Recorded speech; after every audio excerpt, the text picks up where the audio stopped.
as you can see, we've expected a few more people, so they might be running behind, or they may have decided to join us virtually, which is good news because it's going to mean us more of the snacks and the amazing charcuterie for those of us that are here. The beautiful flowers that you see on the table are from Blush Coral in downtown Trenton, and we'll be drawing for those at the end. So if fewer people in the room, means a better chance of winning flowers too, so it's all good. This is a hybrid event this year, and so we do have people joining us virtually, and you'll be able to see some of that interactive that's going on the screen. Chantal at the back is sort of connected with those that are online, and we'll be sort of making sure that we can get questions and any other ideas they'd like to share with us, we can get them as part of our discussion later on. For those that don't know me, my name is Suzanne Andrews. I'm the CEO of the Quinte West Chamber of Commerce. I'm really delighted to be the facilitator of this year's Women in Business event called Women Daring to Create Community. And the questions that we were thinking about as we put this event together today is, are you wondering where and how you can create a sense of community? Did you know that many business women in our region use their entrepreneurial talent to create community in a variety of ways, which we're going to learn more about today? Today's session is part of the Bay of Quinte Small Business Week. Small Business Week is being celebrated in communities across Canada, and I would like to thank everyone who worked together to bring it to the Bay of Quinte region this year. You can find the rest of the events happening for the week on our website, which I'll share with you later. None of these events would be possible without the support of our sponsors. And I would like to invite the two sponsors of this event to say a few words. Please welcome Brad Labadie, representing the Center for Workforce Development.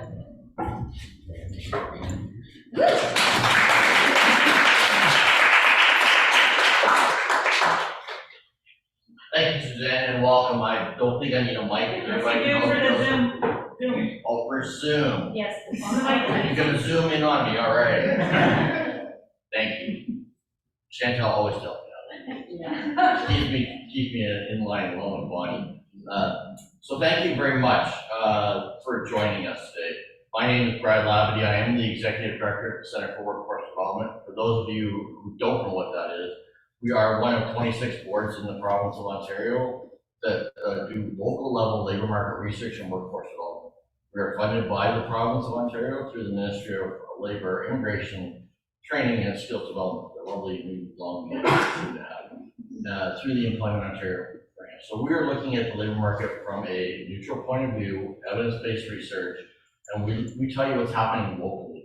We can also look at things on a regional basis, provincial basis, Canada-wide, and even if we had to look at it from a worldwide perspective, we can talk to you about what's going on and how that is actually affecting this region. We run our labor market information desk. Really important. You're all entrepreneurs in this room. You want to understand how to build your business? Please reach out to us because we can help you with understanding wages, occupations, who's your competition, how many competition are there, all those kinds of things. So, having said all that, I would just say thank you again for joining us today. This is a really important thing for us at the Center for Workforce Development, so you're not here to hear me speak for as well as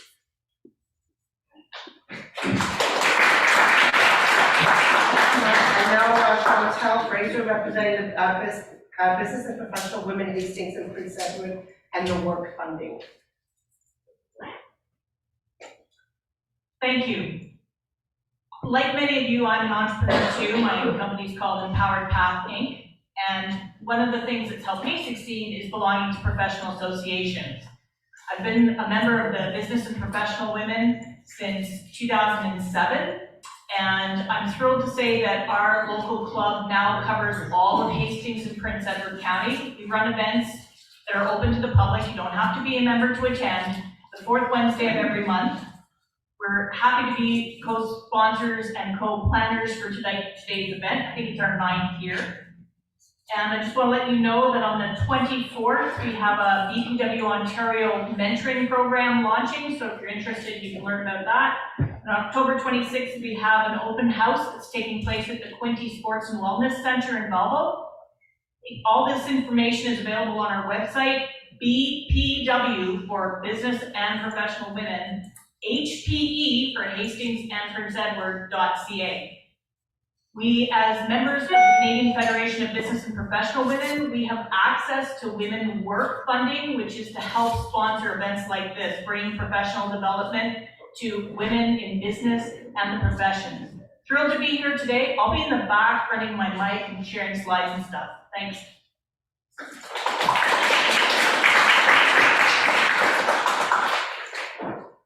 Through the inspiring stories of today's speakers, you'll find the motivation to create community within your own life. And you can be vindicated by knowing you're not the only one looking to create meaningful, create meaning through your work. I think that's one thing that women entrepreneurs is really necessary. It's one thing that really sets us apart from our male counterparts is we really need to feel like we belong to something that's bigger than just ourselves. And how we do that is through a variety of ways, which we're going to explore today. Discussion topics are going to include a business that supports the community around them, following the spirit of saying high tides float all boats. Creating community based on brand loyalty and shared values. I think that's something that some of our speakers today have done such a fantastic job at that. Also creating community amongst your peers and other suppliers. A lot of women entrepreneurs look to buy their products and their services that they need for their business from other local women-led businesses, and I think that's just amazing. And then also creating that workplace culture, and as we're heading into a time where workforce is such a big topic for so many businesses, I know we had a session earlier this morning that I was asking employers to really look about how you're promoting your business in those job ads that you're placing. Are you promoting a kind of culture that people would actually want to go and spend 8 hours a day? And so, looking at, that workplace culture that creates an internal community, supporting each other. You spend a lot of time with your coworkers, and so I think that's an important part as well. There is going to be an opportunity to ask questions of our presenters after the break. And if you're joining us virtually, you can type them into the chat box at the bottom of your screen throughout this webinar, and they'll be answered before we close today. So now, enough of that, let's meet our speakers. First of all, I'd like to introduce Elle Murray. She's the owner of There She Glows. We have Shamsa Hassa, owner of Afaya Beauty. Victoria Watts, owner of Pasta Tavola, and Tina Nigel, owner of XXL and Co. Limited. Okay. Big round of applause for our ladies.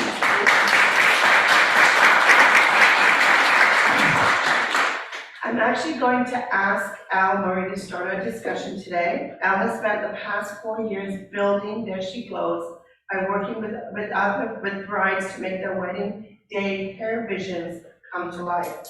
On top of booking a full wedding season each year, she also works closely with some of the best local women in the wedding industry to create content, events, and community. When she isn't spending time with brides, Elle loves to spend time with other wedding vendors, collaborating on photo shoots, acting as the creative director. In February 2020, Elle was honored to accept not only one, but 2 Ontario Wedding Awards as the Bridal Stylist of the Year for the East Regional Division and Bridal Stylist of the Year overall. So please join me in welcoming Elle.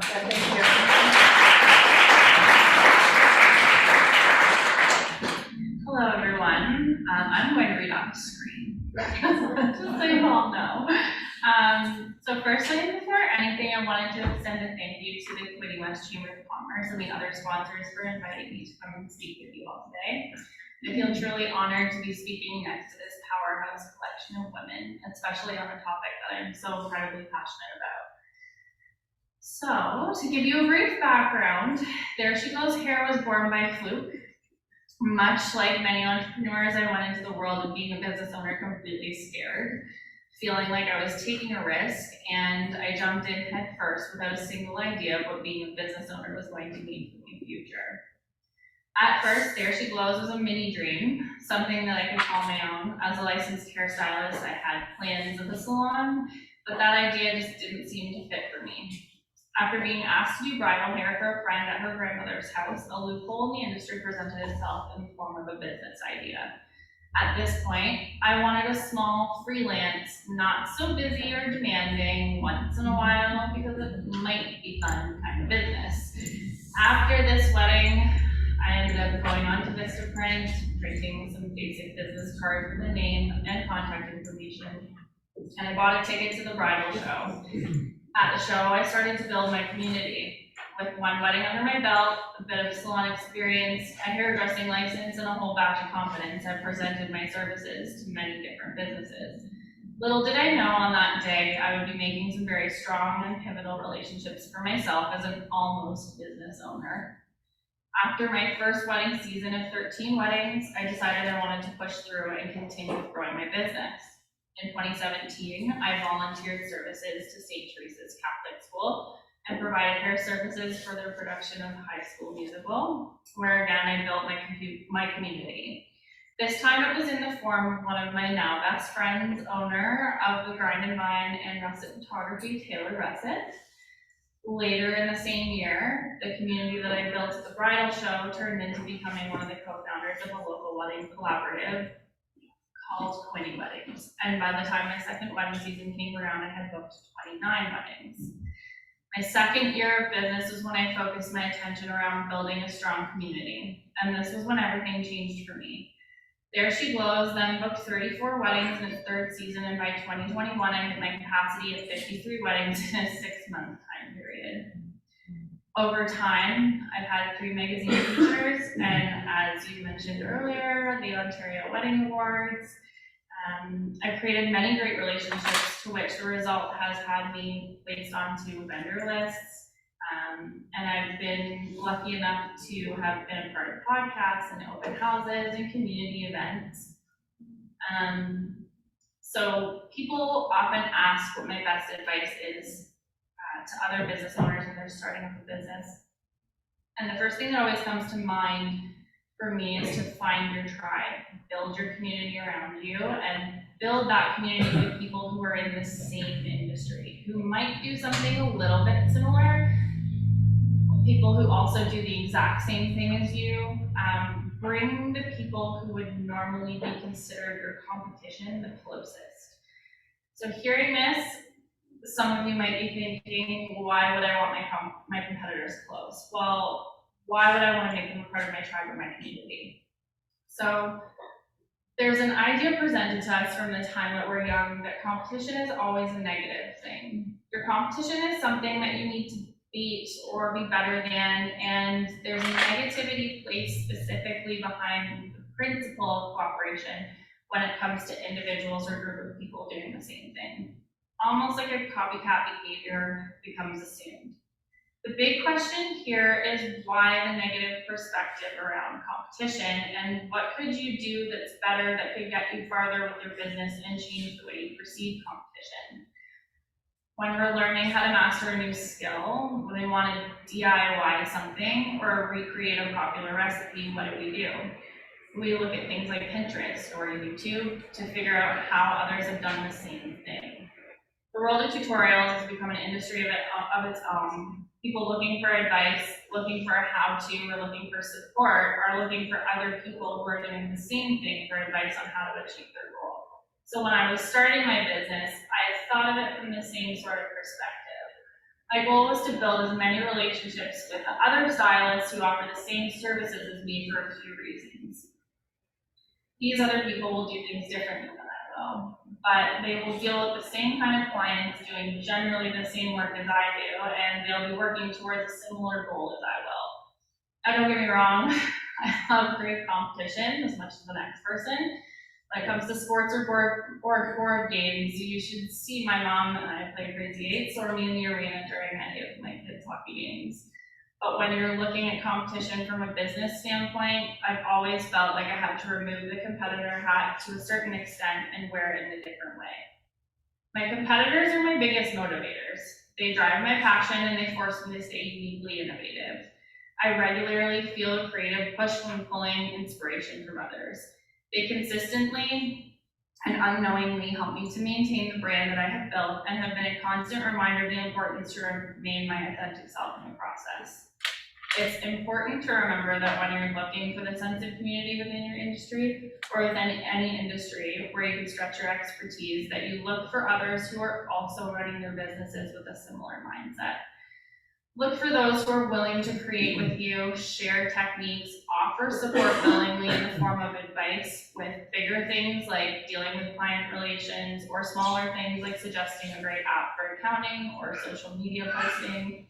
Be very mindful of those who will take advantage of your skills in a positive way. These are the keepers and the one that you want in your community. For a basic example, if you're needing marketing material and you're organizing a photo shoot, make sure that everybody involved is on board to cross-market each other, tagging all the businesses involved and making the photo shoot happen. And be cautious of those who don't follow through but then reap the benefit from the work put forth. These are the people who see the competition as purely a negative thing.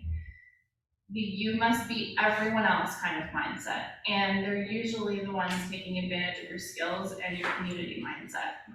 Negative perspective of competition wastes potential, in my opinion. Individually and on a collaborative level, I've done some of my best work working beside others in my industry that offer the same services as I do. They are the business owners that teach me the most, offer alternative ways to do things, and who always want to talk about the latest trends that we love or hate. To summarize, I can confidently say that there are 3 solid ways to build this community within your business. The first way is to support each other. Ways that we support each other in business these days are things like, and I know Tina can probably speak to this a little bit, social media interaction, praising others for their work, following businesses on socials, engaging with people's content, purchasing a product, raising each other up and cheering others on. It's okay to do this for other businesses that are in the same field or profession as you. If anyone, those are the most important people to be doing it for. And I know I've said that before, but it's just very, very important. It was something hard for me to understand. To give you a different way of looking at it, if you were a winemaker and a sommelier complimented the wine that you made, do you not think that the compliment would go farther than somebody who's an occasional wine drinker? You would know that the sommelier would have the experience and the expertise behind them. So their praise, I think, would feel a little more genuine and more rewarding. This is also great for moments dealing with situational issues. Like I've mentioned before with client relations, I've had moments in my career where I've tried to deal with a particularly difficult client and called to my fellow bridal hair specialists to ask their opinion of how they would handle it on their end when I was feeling a little bit unsure. The second way of building community is to promote each other. There is nothing wrong and there is nothing negatively affecting your business if you promote others that offer the same service as you. This at first, I've said this again, this at first for me was very hard to understand. But just because another business or person offers the same service as you does not mean that the client or customer is receiving the exact same service that you could provide them. It doesn't always mean that they're a threat to your business. If anything, for me, as I have said already, it has been better to keep those who offer the same service as me close, and here's why. The other people who own businesses in the same field as me are the only ones who wholeheartedly can understand exactly what my job is about. They are the only people who can relate to the types of clients I experience, the types of situations that arise, and the best ways to go about problem solving. Keeping great relationships also allows for great referral base. In my case, I can receive anywhere from 20 to 30 requests for the same wedding day, and once it's booked, that's it. The only other thing that I can offer someone is a referral base. Some businesses in the area will actually charge a fee to have access to the referral base. If somebody is inquiring with me, I am offering, and I am unavailable, I always send a list of other businesses that offer the same services as I do in order to help them find someone. This action will not get me the actual business of the client inquiring, but what it will almost always mean is that I end up with another Google review. Or, in the future, this particular client is referring me to their friends who might be getting married later on. The same thing goes for when I was still working in a hair salon. If I didn't have availability for my clients to see me, I was always happy to refer them to somebody else that could provide them the service. To me, it was more important that my client be offered options and the opportunity to receive the service still with someone else rather than turning them away. Does this mean that I would lose that client because they saw another stylist once? Absolutely not. But did it give them peace of mind that I would get them in or offer them any possible solution I could come up with? Yes. The third and final way to build community is to create with each other, and this is my favorite part. If anyone or if everyone is moving towards the same general goal in a general direction with like-minded, similar mindset, you will get to your goal quicker. This has been a huge catalyst for my business. Don't be afraid of accepting or offering the opportunity to collaborate and create with other businesses. Whether you do this in photo shoots, which is my favorite way of doing it, through giveaways, or even posting an Instagram live together with another business, talking about what fuels your passion or what has helped you succeed with your business. Taylor, Rustin, and I have done that, and it's quite fun. Grab a glass of wine and have an Instagram live.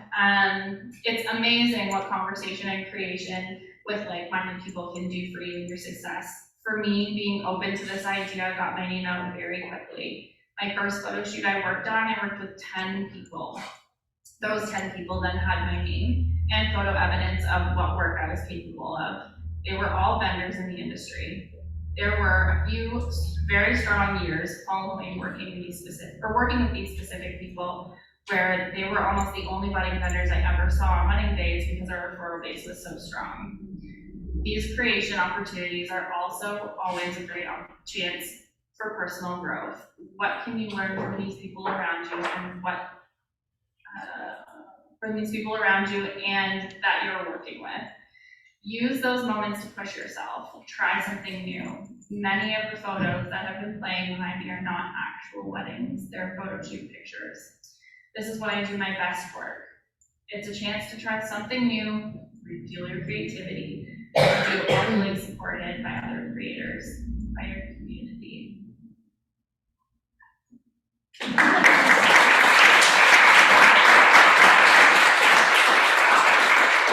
Wow, off to such a great start. I'm sure all of you were scratching ideas and questions that you'd like to ask Al later. I'm going to now introduce Shamsa. Shamsa and her sister Kaltum created the Afaya Beauty brand, inspired by their combined passion for natural, organic beauty. The term Afaya, am I pronouncing that? Afia, thank you. The term Afia is of Arabic and Swahili origin and means wellness and health. Shamsa has a diploma in organic skincare formulation from the School of Formula Botanica, where she gained the skills and knowledge to create natural products that are gentle, non-toxic, and nourishing for the whole family. Afaya Beauty is a space for those interested in letting their inner beauty shine through the help of natural products, promoting knowledge of techniques, methods, and ingredients to use to achieve healthy, glowing skin.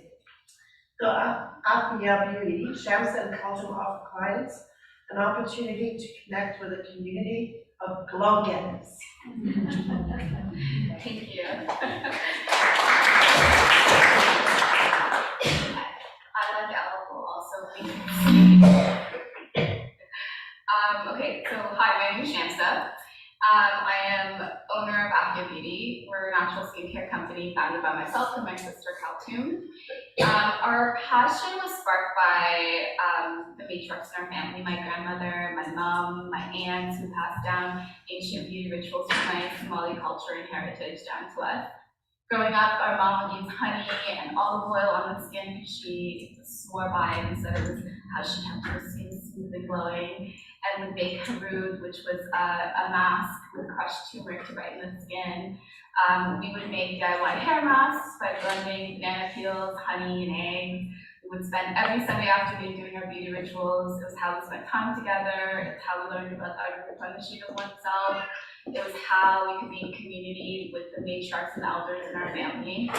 Some of the happiest and most important lessons came from our weekly afternoon pampering sessions within our family.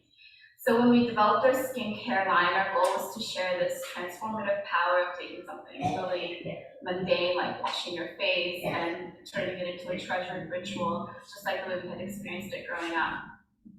So today, I'm here to share with you guys the various ways that Active Beauty has been able to cultivate and infuse community into our business.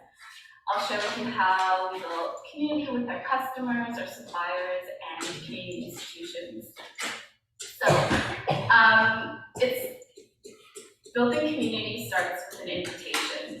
We wanted to invite our customers to experience skincare as a form of self-care.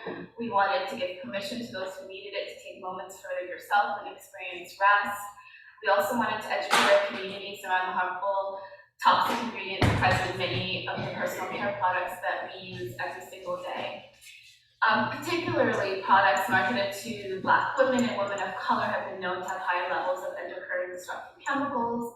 So those are substances that interfere with the body's natural hormones, and they're in a variety of skincare and hair care products, lending to a very well documented higher exposure to these hazardous chemicals, which has contributed to the growing health disparity we see today. So how do we create and develop relationships amongst our peers and Canadian suppliers? That was the question that was given to me, which I would love to talk about.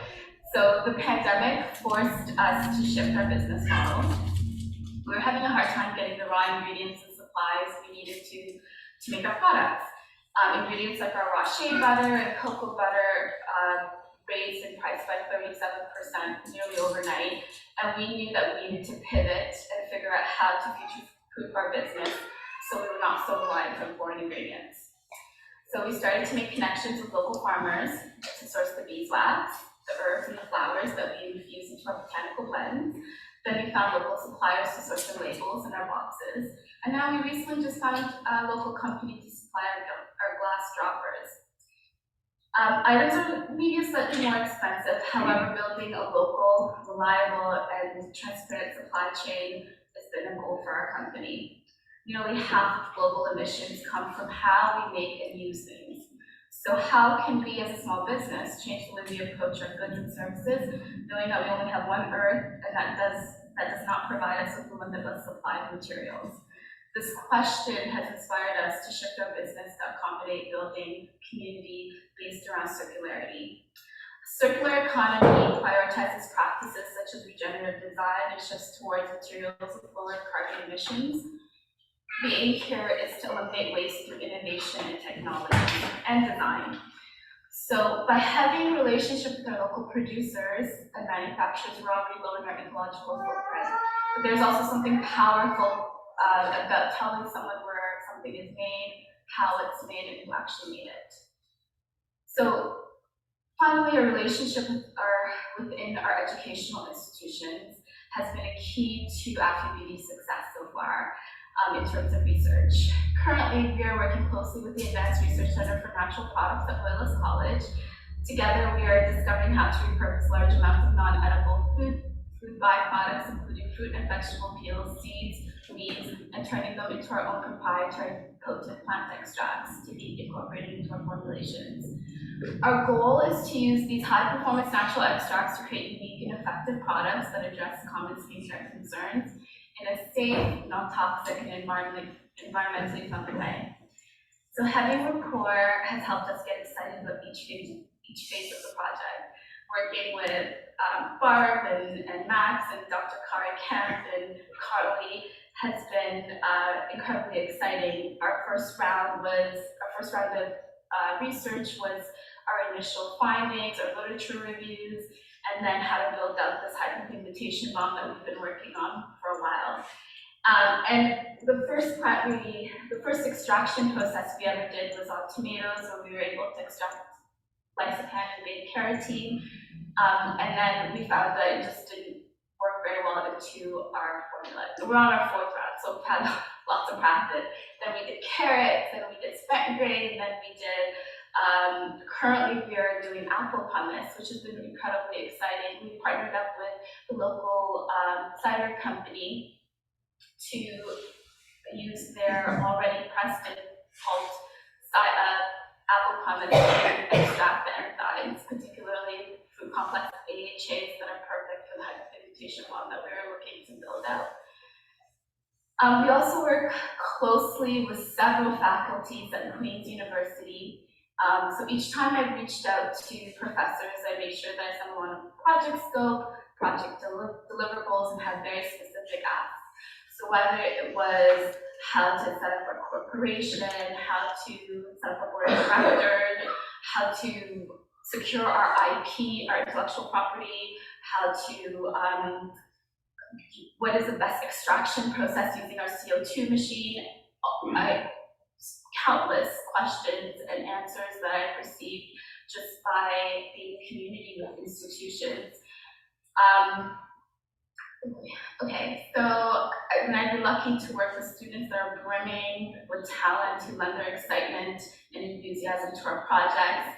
These students have shaped the direction in which we are growing, which is exciting. And what I enjoy about these relationships is the multiple benefits.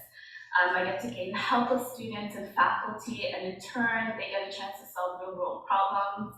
And I nourish these relationships, build rapport, report back on what worked and what didn't work, how the project shifted, and what we're looking at doing for the next phase of the project.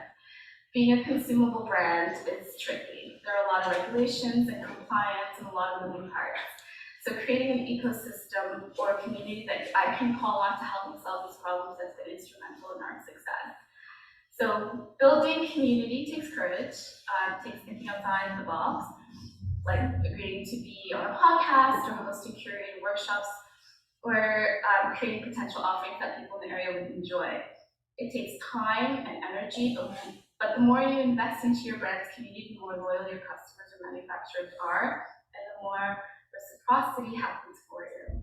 Thank you so much for giving me the opportunity to join this group of amazing women today. Thank you.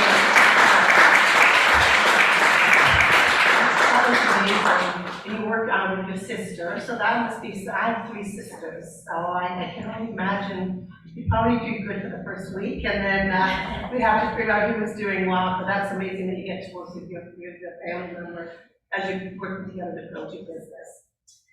So next up, I'd like to introduce Victoria.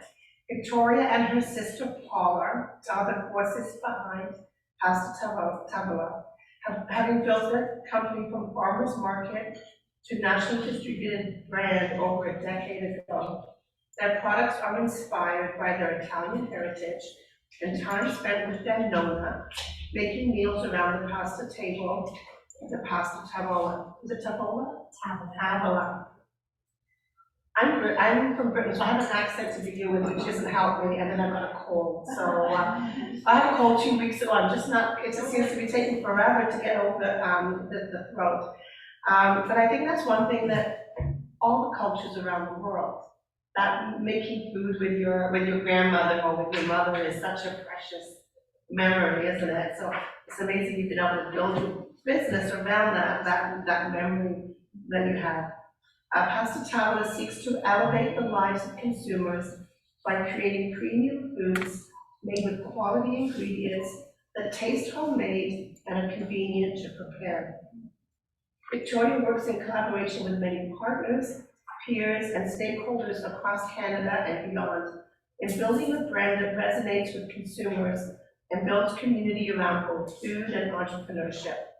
Victoria and Paula are committed to convenient, delicious, family-friendly food made with real ingredients that you'd be proud to feed your family and friends. So another sister act. Yes. Please tell us all about how you've been creating community. Thank you so much. I just want to say I'm really honored to be here with this supportive group of female entrepreneurs and males too, supportive of female entrepreneurs, and this really dynamic group of women here. I have been asked to speak about community around brand and shared values. So if you don't know the story of Pasta Tavola, we're a pasta and a ravioli and sauce brand. We started in farmers markets, and in 2020, in the height of the pandemic, we launched our brand nationally, which was our goal all along. But lots of ups and downs during that time. But I'm gonna tell you a little bit about our story. So in 2010, I had an idea, and this idea was to bring good food made with simple ingredients to Bay of Quinte. I had just moved here. Belleville was not, the whole region wasn't what it is now. There wasn't a lot of food, fresh food in the area. And so I was looking for a new venture, and that's where I started. But I knew I couldn't do it alone. Although I love, knew nothing about food, I knew nothing about business, except that I absolutely loved good food. So I knew that there was a bit of a white space in the retail market for homemade tasting food, and I thought, you know what, I'm gonna try my hand at it.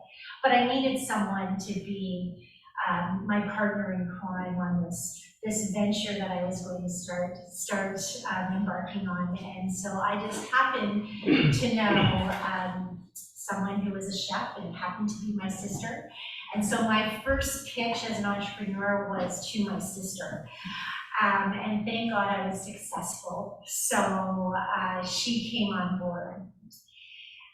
During the 18 hours it took for me to drive her from Prince Edward Island, where she had just completed her culinary degree, to bring her back to Ontario to start this new venture, we had many conversations about what food meant to us. And of course, being an Italian family, food meant a lot. It was a real big part of our family life and growing up. So,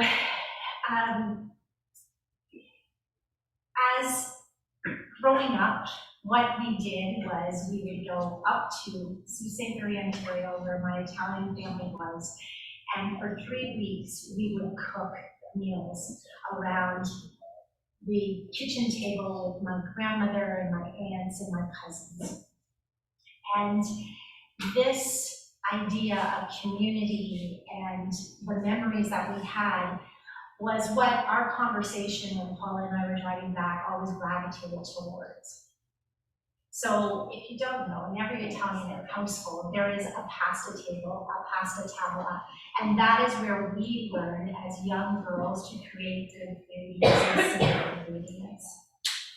Now at the time, we didn't understand how important this idea of community and making food and this whole idea of our nonna and our aunts creating this memorable meals would be for our company. In fact, we actually really resisted it in the beginning because we thought it was too traditional. We thought it was too kitsch. But I have to tell you, the power of this story was so incredible. We literally, when we had our store down in downtown Belleville, we would make people cry telling this story. And it wasn't until years later that we really realized that this story connected with our customers on a very base level. I mean, even Suzanne mentioned it, right? And as we, evolved as a company, we realized that connecting with our customers on an emotional level was really key to our growth as a company. Through that story, we captivated the imagination of our clients. We tapped into something that they craved, which was this sense of community, this sense of simplicity, of being with family. And we've learned it's so important that we've included it in everything that we do. So it's on the back of our packaging, it's throughout our social, it's on our website. And I say that because when I'm speaking about brand and shared values, I think it's the power of storytelling that I think is just so important to building a brand. But beyond that, when we had this story, and it serves as our touch point for our entire company. So it's everything that we measure everything by. You know, when we're evolving and we're developing new products, it's always in the context of, you know, does it resonate with our pasta tablet, with Nona, with that whole sense, that beginning when we had that excitement around why we were building this business? And if it doesn't, it's not something that we pursue, because we found that when we push against that kind of authenticity, and that real core part of our brand, it works against us. So it does also bring me to that sense of authenticity. And it was spoken here by Eliza. I think authenticity is just so important. You know, it's something in life that I really abide by, but also in working as an entrepreneur. I think consumers can see right through you when you're not authentic. And when you, and I'm telling you, everything I've done in business is because of trial and error. Like, we've pivoted, we've moved, this hasn't worked. Like, it comes out in an authentic self, right? Like, this worked. When we push against our authenticity, when we go against that innate sense of who we are as a company, it doesn't work out. So 2 things, you know, it's very brief, what I talked about today, but when we're talking about brand and shared values, never underestimate the power of storytelling, and be authentic and true to who you are as an individual, and as a business owner, because I think that goes a long way in building relationships with your consumers.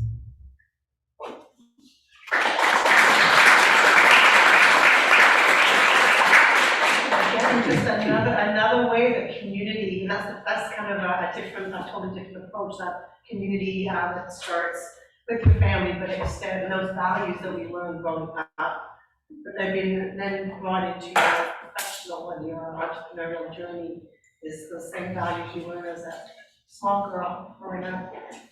Our fourth speaker, I happen to introduce Tina. She's a mural artist turned business owner and self-proclaimed scrunchie expert. So you have any questions about scrunchies, Tina's going to for you. She is the founder of XXL & Co. Limited, a clothing brand and home of the XXL scrunchie. Do you say double XL or do you say XXL? I say XXL, but some people say double XXL, and some people say extra large. So I'll say the same as you did, XXL scrunchie.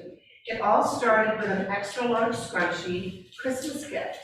Over the last 2 years, Tina has expanded her team several times, hiring family, friends, and fans to fill her 2,700 square foot warehouse to meet demand. All full of scrunchies and other things. Amazing. Tina and her team of 15 incredible humans bring the joy of oversized hair accessories to thousands of people all over the world. Tina also incorporates hand-drawn artwork in the packaging, accessories, and apparel. XXL & Co. is more than just a brand, it's grown into a community of friends. So let's hear from Tina now about her amazing company. Thank you for having me. Before we dive in, I wanted to say thank you for having me again. Yeah. And I'm so excited that I can met all of you because now I have a new hairstylist, and I love skincare, and I love food. And it's really cute. I gave them all scrunchies, and they're all wearing them like that was really I just want to share a bit more how I got to our warehouse. This is where it is now, just so I can talk more about my topic, which I'll share. So I'll paint the picture. It was December 2019, Christmas. It was snowing. I was a college dropout at the time, but I was a full-time mural artist, meaning I painted on walls for businesses. And at the time, I was going all in on murals, obviously college dropout, you don't have that much money. So I wanted to make a scrunchie for my cousin as a Christmas gift. And the one difference with that scrunchie was that it was a really big one because she had so much hair. She's like 5 foot, a lot of hair, all hair basically. And when I gave her the gift, it was wrapped, and I wasn't even in the same room as her when I gave it to her. And she opened it and she was obsessed. She's like, Tina, like, you made this? This was her. She made this, and I was like, yeah, stop, I'm full. We just had dinner. And she was like, please make these as a business. And I was like, what? Like, if someone went up to you and told you to start a business, what would you say? Like, I would be like, yeah, let's do it. I literally said no. And she really convinced me. She's like, I can sell these at my salon. And I was like, okay. And then that night, I was so obsessed. I came up with the logo, the packaging, we have the tag. I did that all that night, and we called it XXL because it seemed to just stick that night. And then after that, I lived in Toronto at my 400 square foot condo. So it's like the kitchen's here, bed's here, I put the sewing machine here, and the TV was here, and then there's nothing. And after that, I launched alone, and organically it grew, and I was like, oh, I can't keep up. So I called my mom for help, we moved home. 2 weeks later, still had to pay my lease, but it was worth it getting my mom's help. And then my dad started helping, and my parents just retired at that time, and I was like, oh, this is great timing, unplanned, of course. And it was also January 2020, so sorry to bring you back. But it was right before everything, and I left the city right in time to be home with my parents, and my mom was also like, doing my laundry and like cooking for me just so I could work more. And luckily, during that time, a couple best friends were here, and they would come by and help me, but it was mainly just me making them all. And just a quick timeline of our growth so I can get to that topic. January 2020 launch, February 2020 moved home, took over mom's living room, and then we started posting online about what we were doing, and it just grew so fast, and we needed more room. And October 2020, I renovated and worked in the basement. And August 2021, that's when we moved to the first warehouse space, which was 25,000 square feet in Belleville. And then May 2022, which was just a couple months ago, we went and expanded into our 4,000 square foot warehouse. So we went from me to my mom and dad to new people to 0 and now 10 employees. And our online community has also grown a crazy amount. And I'm just really proud of where we've come, and I'll be sharing some of the challenges about building a team and why workplace culture is so vital to not just us internally, but also our online community. I'd say if you've seen us online, it seems like a relaxing place to work. Eliza mentioned that. It did take a lot of effort to get there, and I do manage and keep that in mind daily because workplace culture is really important for your brand, and it's how people see who you are as well. When we first moved out of the first warehouse, or moved into the first warehouse out of my parents' basement, I was really overwhelmed because I was like, I need help. Like, my mom and dad can't help the way another set of hands could help. So I hired my first seamstress, and she's been with us for over 2 years. And I actually met her at the grocery store because I went to film a snack vlog because I love snacks. And we were there filming, and this was also the first time I've been to the grocery store in months because it was pandemic, and my mom went for me so I could work from. And I saw Courtney, and she was spraying hand sanitizer at the front, but she was wearing a scrunchie, and I noticed it because it was a limited edition pattern that I picked out personally. And when I left, I went up to her and I was like, are you wearing a, and I didn't even finish my sentence yet, and she said, XXL scrunchie? And I was like, yeah, and I was like, the first time I'm seeing it in the wild. It's not really the wild, but. So this felt pretty wild. Yeah, well, like when you're wearing masks, it felt pretty wild. So this was 3 months before the first warehouse, so I had her in mind, and then when I moved in, I literally messaged her and I was like, would you be open to talking about working for me? And she said, yeah, and we just had a call, I hired her, and then when I was on the phone with her, I asked her if she'd be interested in packaging and just being my extra set of hands, and then we ended the call and she said, yeah, and she agreed, and then I was like, do you know how to sew? And she said yes, and I was like, pulled the phone away so I could silently scream because I was so excited. I didn't think to hire a seamstress, and then I taught her how to sew and we just started working, and I'm a workaholic, or I was way more then as well. And she was my first real employee that I guess I kind of knew her, which was nice, but my first real employee that wasn't family, wasn't my like best friend. Sorry, my lips are dry. Once we started working, it was a few months that went by, and I realized there was such a lack of communication on my part because I was just there to work, and I didn't realize I was her boss. Not like I'm obviously a friend as well, but you have to be someone's boss and their leader. And before all of this, when I was in I was just working on my own and I was freelancing, and I've never been anybody's boss. And I hate telling people what to do. So it just was a struggle to learn all of that while managing the business that was just growing online as well. And how we overcame that was I noticed like a shift in our atmosphere. There was like a little hint of stress, and I was like, what is this? And why don't I like it right now at work? Because I love work. I love working, and I love going into the office, and I love being around our team. And I noticed it was because I wasn't communicating to them on the daily. Like, we were communicating what to do, but just when issues would arise. So we started to have weekly meetings for our full-time team where we like talk about what we're gonna do for the week and what our goals are, and like if anything's going on with them that they wanna chat about one-on-one, because I wasn't giving them that one-on-one time. We're just in a big warehouse just working. So it didn't feel, the workplace culture was like going off.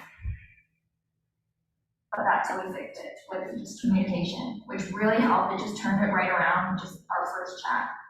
And I was just really open and honest, and I said, I noticed something's up. And it was like a tough conversation, because it's kind of like having confrontation. And I'm not good at confronting people, but I kind of had to just do it and be honest. And I've had tough conversations, but then it just turns around, and it's like a new leaf has turned. And I also had my first hire that was like a stranger, like someone that didn't know, and I had them off Indeed. And after that employee joined, it was so much easier to manage because I learned from the first employees. And whenever I get asked my challenges of growing a small business, I always say like managing a team was like the toughest part. The struggles and challenges as a leader. And the atmosphere and work culture is so important in our internal community because it really reflects who we are online, because we have such a big online presence. If you're in a stressful work environment, it's hard to feel like coming into work. And that could also be harmful to mental health, because I think that's a big part in our workplace culture. I'm just going to describe what workplace culture is with some points. I don't want to miss some of these examples. So it is respect and fairness, trust and integrity, a growth mindset, teamwork, employee engagement, opportunities for advancement, communication and transparency, diversity and results. So the culture is a character and personality of your organization, and it's what makes your business unique. I'm here every day doing what I love to do, and I need to make sure my team loves doing what they want to do too, and with us, because we're all like a domino effect. Like if one team member isn't okay, then it'll reflect to the end product, which is our scrunchie, which we get out to our customers online. And I keep them up to date on what we're doing, on our launches and new packaging, because before, like everything's in my mind, and I didn't realize like they can't read my mind, obviously. And I always try to understand how they feel and just be there for them if anything's ever off or if anything's going on, and also celebrating like the positives, like a birthday. And by having a team as well, and by growing our workplace culture, I'm able to take more of my time to do more things I like to do. Like I love video editing and we post YouTube videos, so I love filming and editing, and now having a team to support me with that makes me feel good as well, and it's just more fun at work. If you haven't picked up yet, I don't talk very loud and I'm kind of soft-spoken as opposed to being loud, so that was another challenge in navigating being a boss. But then I realized like I can just be a soft-spoken boss and I don't have to be like that stereotype boss that is out there. I want to talk about some things that help that we use daily, which is being organized. Like I love organizing, so organizing my team's schedule and their tasks really help. I use an app called Notion for Tatum. She's our packager. She does social media. She elastic scrunchies. She does a lot. So she has like a planned out schedule with tabs and checklists every day, and we can move her tasks that don't get done to the next day, and we have priority tasks that need to get done, just so she knows what's going on if I'm not around, but I'm usually around, except for today and the past 2 days. We run social media, and it's important, but we also create products. So there's a lot going on. So we need to be on top of what we do. And with Courtney, our seamstress, we have a Trello app that we use, and she has a checklist of what to sew and what to do if she finishes that early, and just a backup plan, because sometimes she sews so fast and I'm like, how did you make these so fast? So we always have a backup plan, and we always have a plan going on with what to do daily, just so we don't feel lost and we're not losing time. But before, we actually used to use a whiteboard to track our scrunchies, and actually I kind of want to talk about the scrunchie making process just so you guys kind of understand that more. So we buy the fabric, Mom cuts the fabric into the specific size, and then Courtney will sew what is called the tube. So it's like a long circular tube, and then our elasticers have a tool and they elastic the scrunchie, so it would become like this. There's an elastic inside. And then me or Courtney or our other seamstress would sew the last seam closed. My dad will trim the little thread and then staple on the tag, the paper tag. Now we have spreadsheets, everything's online. It's just so much easier to organize. So if you're writing things down, like try to switch to digital. It just helps so much. And I didn't switch fully digitally till like this year. Our social media has also grown quite a bit, and everyone on the team knows about our social media, and I'm constantly filming as well. So in the office, I just like to make sure everyone's comfortable with that, because like if I whipped out a camera right now, you might be like, whoa, what are you doing? So I give them the context behind it and ask them if they're okay with that, and usually everyone's pretty chill about it, and I make it more discreet. So if you're struggling with maybe filming what's going on behind the scenes, maybe gradually get there, because sharing our workplace culture and sharing who's behind our team is what like has helped us grow online with social media as well. And you talked about authenticity, that plays in a role of it too, because we're just authentic with what we're doing. It's literally already what we're doing. We're documenting, not just creating our atmosphere, just documenting what we're doing and just posting it online. I'm still learning though, so if you guys have any tips, let me know with what I said. But I do allow them room to grow and problem solve. But if I see them struggling a bit too much, I'll go in and help, because then they'll learn better for next time. I do have fun perks in our warehouse to make our culture and atmosphere more fun. Like we have a snack station. I'm too excited about snacks, I can't talk about it. We have a snack station, so everyone will have a snack on their break if they need one. We have a break area and a comfy seating area and like a little couch. Luckily, since we moved to our new warehouse, we have a like picnic area in the front so they can go outside if they want. But I know not everyone may have that. We also have a place to put your coats and your shoes, and then we wear Crocs at work. So I hope everyone knows what they are. I wish I had a picture. What? Waiting for this. Oh, waiting for the Crocs? Okay. So Crocs are just like a comfy indoor shoe that we like to wear, and I just started wearing them at home because I didn't want to wear slippers because I was running around so much I was tripping. So Crocs just became a thing that we wear at work. Plus you take off your outdoor shoes, you put your Crocs on and you go to work, and then it's kind of like our little uniform too. And so our internal community equals being comfy. By growing our team and overcoming learning challenges of becoming a leader, I've been able to share all of that online, and online loves seeing what goes on behind the scenes. And by doing that, to sharing our internal community, we've grown an online community. So don't be scared to share yourself online. Workplace culture really, it resonates in what you're giving out, and I think it's fun to have a fun workplace culture because then it just makes your work more fun. And I think by being an entrepreneur, work should be mostly fun, which is what we were talking about too.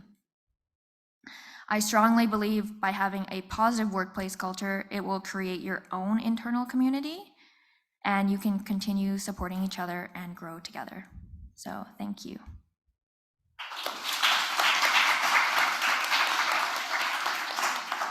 Now, I know everyone's probably got a ton of questions and I can't wait to hear them because I've got a few of my own as well. We are going to take a break, about 20-25 minutes. Give our speakers a chance to grab a drink. There's hot drinks and cold drinks at the back. If you go onto the main lobby there, Jennifer has been preparing a big, humongous, an XXL charcuterie board with all kinds of great snacks for you. So please take a break and we'll get back here in about 20-25 minutes and we'll put these guys in the hot seat with some questions. Okay, thank you. Lovely. Name in the draw box for the flowers, which we'll be giving away at the end. Crazy. I know. Oh my gosh. I'm gonna check out your product. We lost Tina at the charcuterie board. She's networking.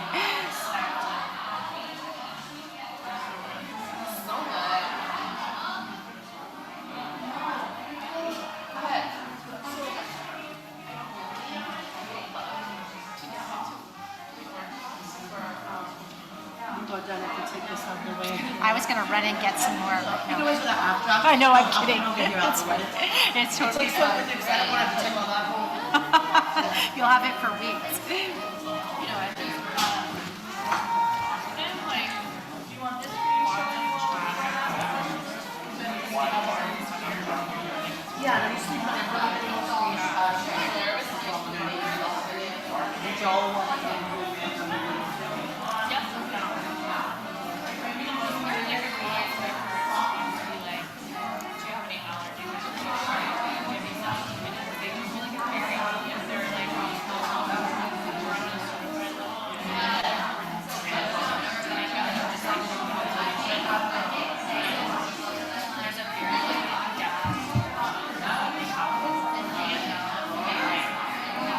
Up to after this event?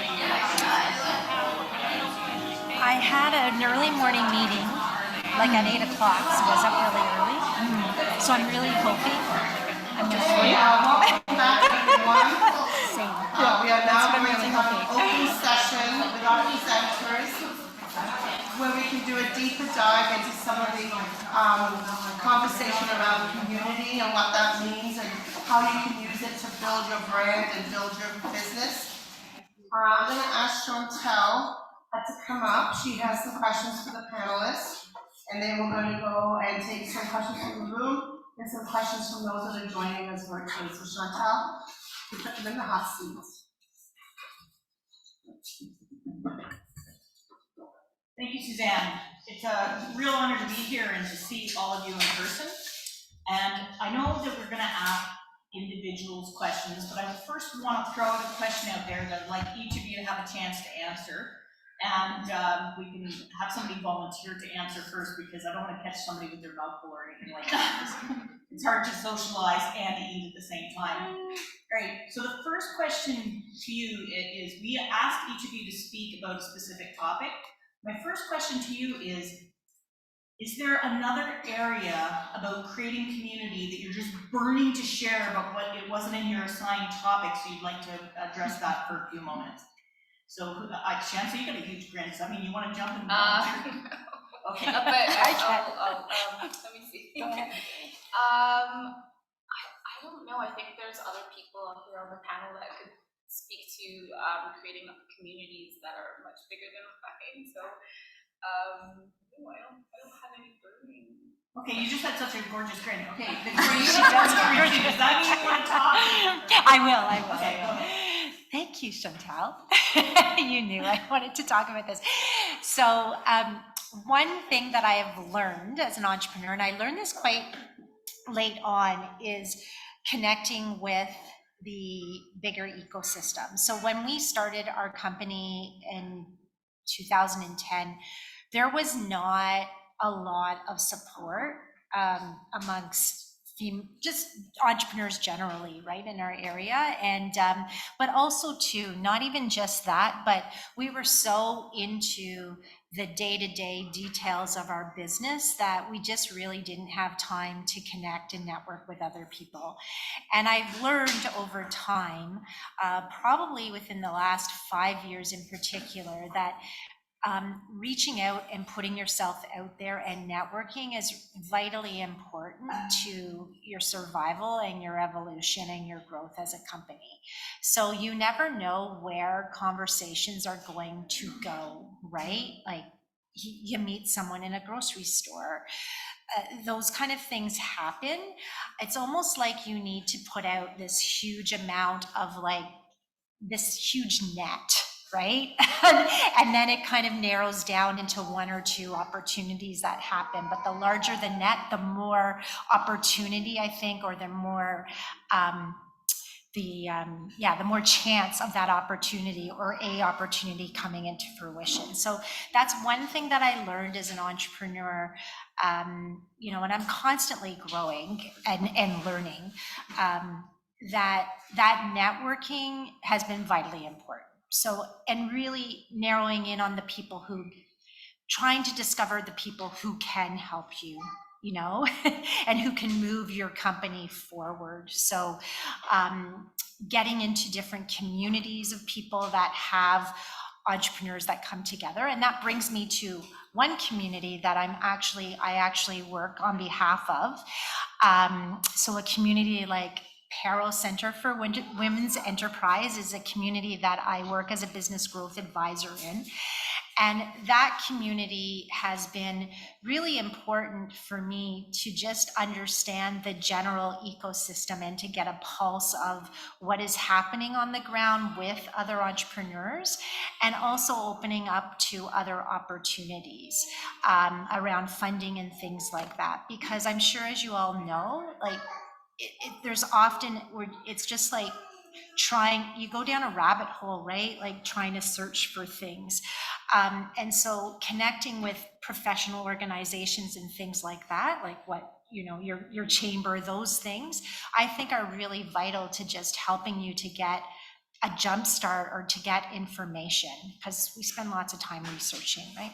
So working with Paro, which is an organization, that's one of the key organizations that I work with as one of their business growth advisors. And I work with entrepreneurs across Ontario, and we provide support and networking opportunities and programming, some funding opportunities, that the whole goal is really to empower women and to move everyone forward in their businesses in whatever way. I think a lot of what it is too is just simply walking the road, walking that journey with other entrepreneurs, which I think is vitally important, because it's an extremely isolating, it can be an extremely isolating experience, to do, and it's grinding, right? Like there are highs and lows. It's a grinding journey to go through, especially over the past few years. So I think to have a group of entrepreneurs supporting community that way, if you can hook into those networks, I think is something that, like I said, I learned later on, but I wish I had done from the very beginning. Thank you. I can kind of speak to that too. So talking about like putting yourself out there and like finding those opportunities in kind of almost like weird places. I've also experienced that, my business, sorry for the non-edit of the years I've been in business, but there she goes, is actually 6 years old. So in the last like 3 years, regardless of COVID, I found like very different connections in random places. I had done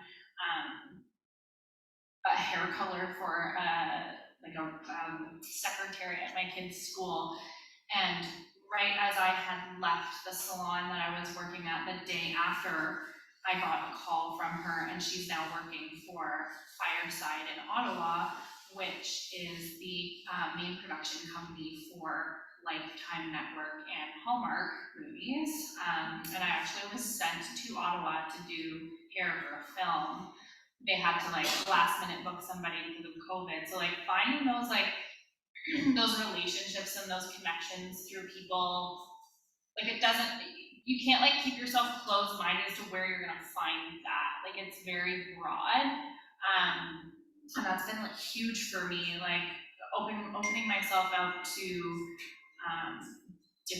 those different types of communities, like schools, working with, you know, their high school musical production was like something I wouldn't really have ever thought of being in a bridal or hair industry, but it was an idea. And then that pushes, okay, well, prom and graduation, and then they go, oh, well, that girl was there for, you know, doing hair. Like, it just like all of the little things, even if you don't think that there's some way it relates to your business, there's always like that connection somehow. Somebody will always think of it in a moment or a weird space. And then you were talking about finding that like sort of like an emotional connection with people. That's been huge for me. That authenticity that I was talking about has been huge for me. I think in the wedding industry, it can be a very high emotional space, especially on wedding mornings. But in that trial time when you get to go and you get to meet your bride, as we were talking about, and you do like a preliminary appointment with them, it's always worth it to dig deeper with that person and to find what makes them tick, and then to also, you know, not manipulate yourself to change sort of, you know, your regular routine with people, but take note of that, remember those little things, and try to even, like for me, because I see so many brides, and sometimes I do trials, you know, a year in advance. After I've done their trial, I go home and I sit down for like 5 minutes and I'll jot down some notes. Okay, they just lost their dog. Okay, they, you know, their mother is, you know, their father had a stroke and he's gonna actually walk her down the aisle with his walker. Okay, these are like little tiny things that mean so much to them that when you bring it back, creates like such a different experience for people. And then again, like that's how you get like constant referrals, and like because you're going that extra mile to create that experience and make it different.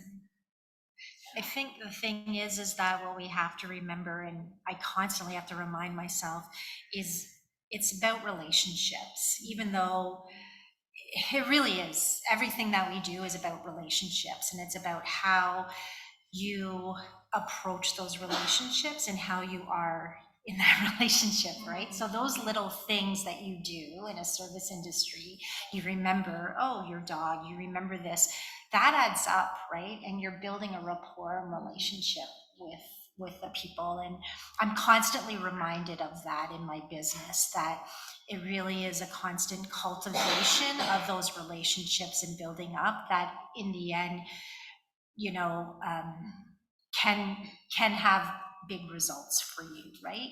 So just having to be very mindful of that. The other thing I want to just say about relationships, I can just talk all day about entrepreneurship because I love it, but is, you know, how you are as an individual, like the authenticity and the integrity for me is really important. And my business partner and I always say, you know, like sometimes you come out of relationships and it's like, oh, that went horribly, right? Like we never have perfect pitches or relationships with people. But the one thing that we always say is that if we're acting with integrity and authenticity, then we won't question ourselves in that interaction, because there are some interactions that have just gone really bad, and we question and we get, we get all stressed out and the whole bit, right?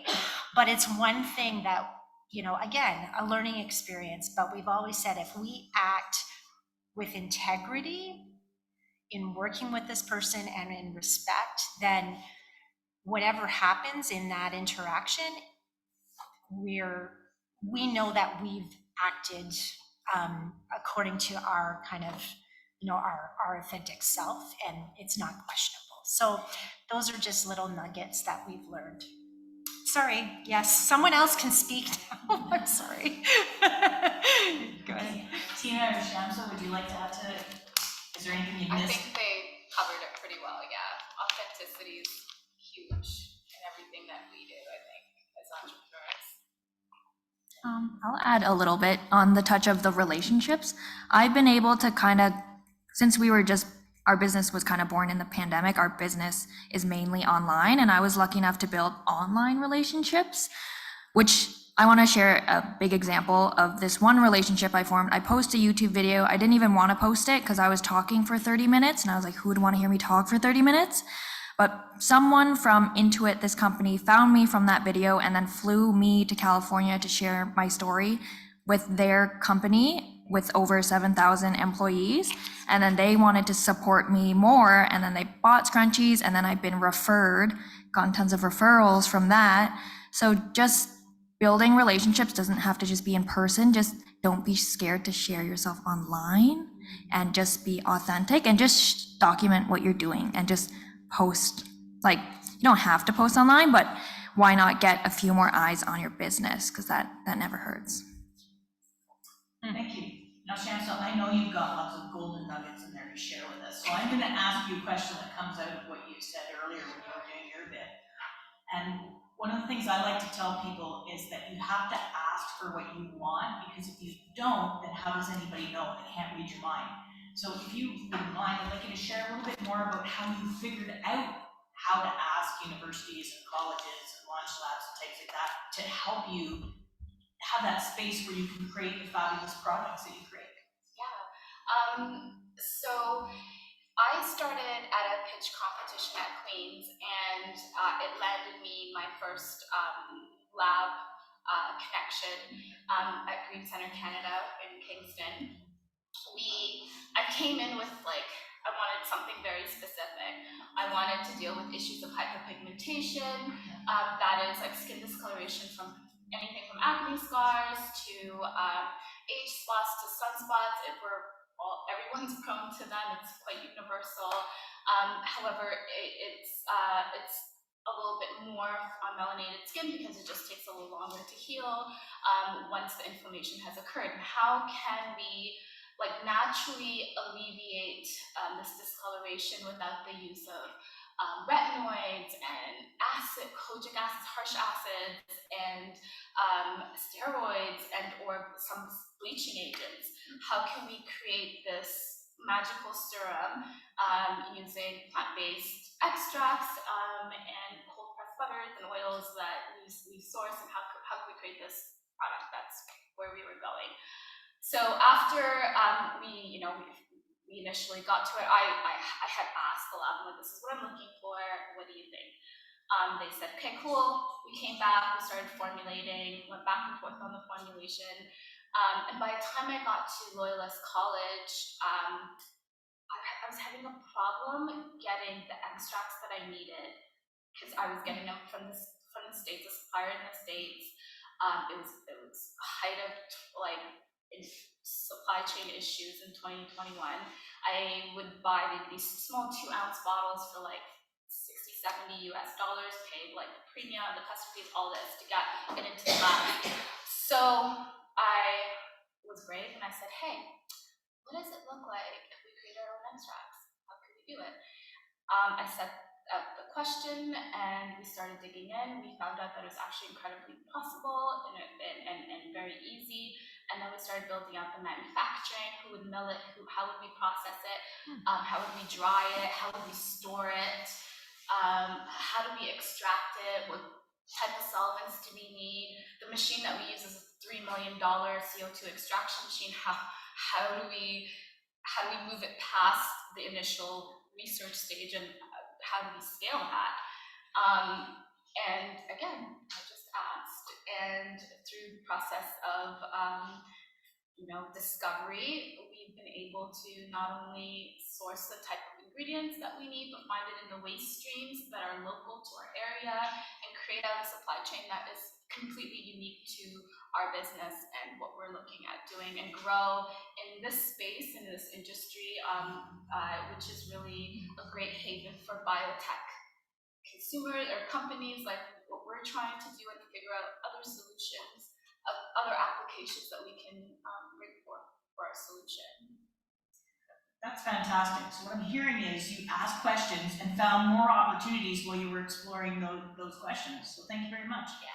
So always worth it to ask for what you want and to build relationships. And now I'm going to ask Suzanne to take over the question for this. Well, we actually want to open it up to you guys. Is there anybody in the room that has a question for one of the ladies up here? No, everyone's just fascinated. Okay, there's one at the back there. I have a question and just an observation. It's observations are allowed. But I noticed that a lot of people on the screen are sharing their businesses. Speaking of community, they're all sharing their handles right now, going through. I thought it was kind of neat. Maybe we could do that somehow in some way. But my question is about your mental health. I noticed, Tina, you said about how your work environment really impacted your mental health. So what ways do you guys ensure being solo entrepreneurs that you address mental health? For me, well, at first it was hard to balance all of that. So my mental health just had to be affected no matter what, because I was just prioritizing work over myself. And then with time, I realized you do need to take a little bit of time for yourself. You do need to take breaks and have snacks. And it's true. I'm proof of it. And like check in with other people too. And like, don't be afraid to say you're having a bad day and then just have that off day too. And then recover. Anybody else want to talk about that? Because I know sometimes it can be lonely. You might be, you might be very dedicated to your business and you intend to keep everything balanced. That sometimes things do get a little bit out of balance. So the things that you do when you feel that maybe your business has taken over a little too much of your thoughts and your dedication. I was kind of discussing this with a few people already. As a side note, I'm a mother of 3 children, so I also have that, as well as a bridal industry bridal business that's just like 52 weddings. It sounds like a lot to some, sounds like not a lot to others, but it's insane. If you consider a 6-month time period where you're spending every single weekend, sometimes Monday, Friday, Saturday, Sunday, with other people other than your family. It starts to, you definitely start to wonder why you're doing it. And your mental health definitely suffers. I know COVID was absolutely insane for some of us, and I had to sit back at some point and just basically say, okay, what is worth sacrificing here, and why am I doing this, and how much of it is actually worth it? And then I had to set some hard boundaries. Not only with other people, but with myself. I was speaking to Marjo about this. I went for a few years having a really hard time saying no, especially during the pandemic. So in amongst all the craziness with all of the changes of, event maximums and those kinds of things, people were still getting married.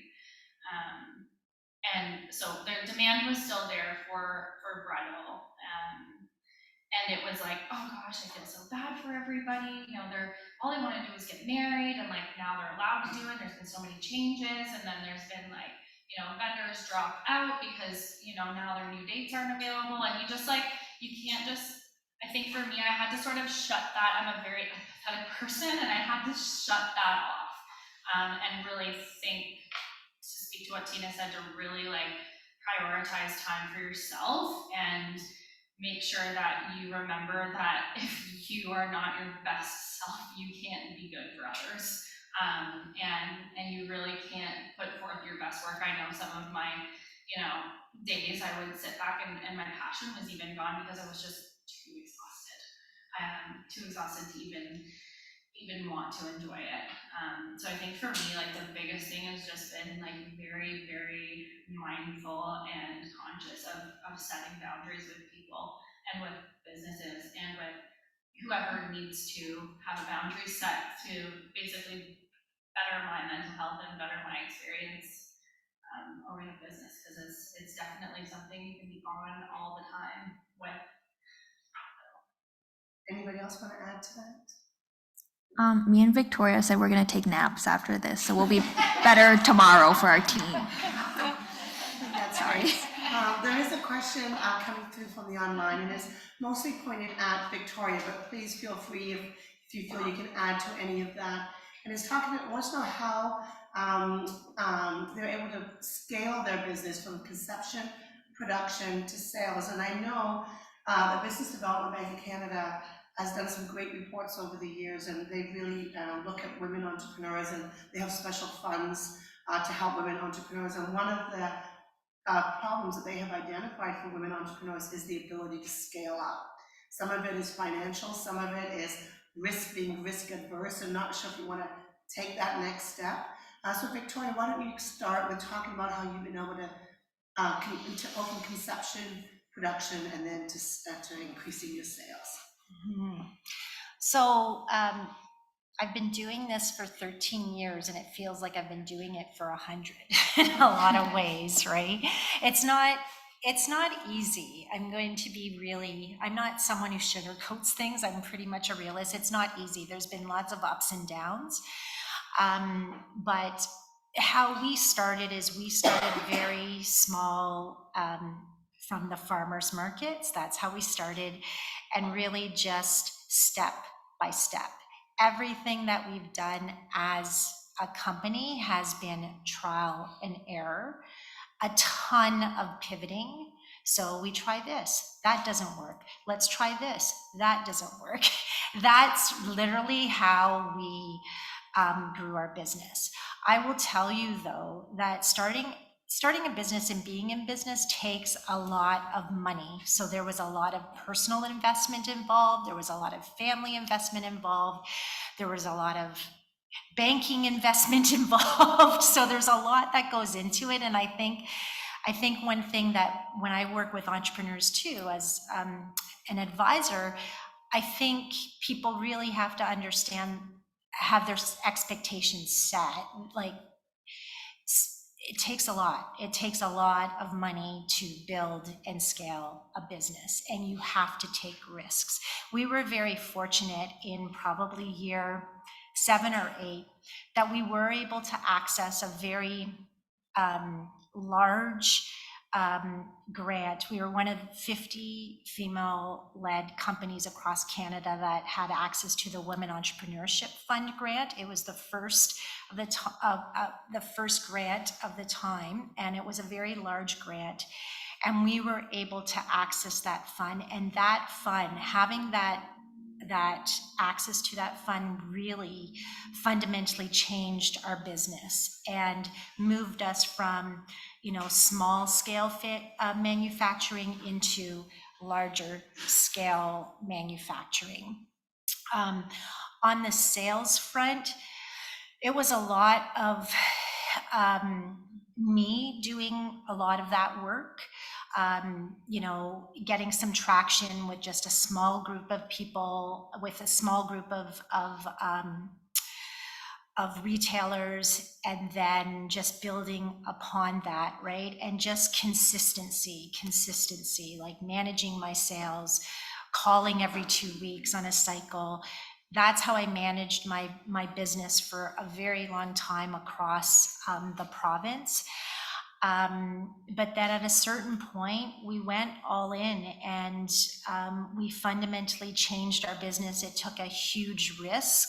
We ended up selling our facility. We ended up regrouping. This would all happen during the pandemic, because pandemics will make you do stuff like this. And we went all in, and we said, now if we're ever going to become a national brand, which has always been the goal, that this is the time that we need to do it.